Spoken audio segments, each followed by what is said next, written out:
காங்கிரஸ் கட்சி தேர்தலே திருடப்பட்டிருக்கிறது என்கிற ஒரு மாபெரும் குற்றச்சாட்டை சுமத்தும் போது இதை நீங்கள் கையில் எடுத்து விவாத பொருள் ஆக்க வேண்டுமா வேண்டாமா? நேரம் இதை ஒரு பெரிய கேம்பெயினா ரன் பண்ணுமா இல்லையா? இன்னொன்று, உங்களது ஜென்ம எதிரி பிஜேபி செய்யக்கூடிய சதி என்பதால் இதை எடுத்து நீங்கள் பேசுவது இயல்பான ஒன்று தானே.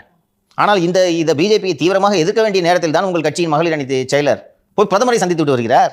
தூத்துக்குடி ஏர்போர்ட்ல இறங்கணும்னு நீங்க சொன்ன மாதிரி வந்துட்டேன் பாத்தீங்களா என்றாராம் பிரதமர். எல்லாரும் முன்னாடி அனைவர் முன்பாகவும் நீங்கள் சொன்னது போல வந்து விட்டேன் பார்த்தீர்களா? தூத்துக்குடி துறைமுகத்துக்கு விரிவாக்கத்துக்கு அனுமதி தர வேண்டும் என்று பிரதமரிடம் கேட்டிருக்கிறார். விரிவாக்கத்திற்கு அனுமதி தருவதோடு மட்டுமல்லாமல் நானே திறந்து வைக்கிறேன் என்று வாக்குறுதி அளித்திருக்கிறார் பிரதமர். இப்போ இந்த காங்கிரஸ் தான் இவங்களை நம்பிக்கிட்டு ஏமாந்துட்டு உட்கார்ந்துருக்காங்க என்று நான் புரிந்து கொள்கிறேன். அவ்வளவு ஒரு நெருக்கமாக ஒரு அன்போடும் அரவணைப்போடும் திருமதி கனிமொழியை பிரதமர் அவர்கள் அணுகுகிறார். அப்போ கடைசியில் ஏமாந்து உட்கார்ந்துருக்கிறது எந்த கட்சி என்று தெரியுதா? எந்த கட்சி? காங்கிரஸ். அப்போ காங்கிரஸ் என்ன செய்ய வேண்டும்? தாவேக்காக போணுமா? See, you have to be loyal. நீங்க இந்தியா கூட்டணியில் இருக்கீங்க. நான் ராகுல் காந்தி வச்ச சார்ஜஸ்ல ஐ எம் கன்வின்ஸ்ட். இன்னைக்கு வரைக்கும் தேர்தல் ஆணையத்துக்கிட்ட இருந்து ப்ராப்பரான பதில் இல்லை. நீ ஒரு வாக்குமூலமாக கூடாது, பிரமாண பத்திரத்தில் சைன் பண்ணி கொடு அப்படின்ட்டாங்க. அதெல்லாம் அவன் கொடுக்குறா விடு.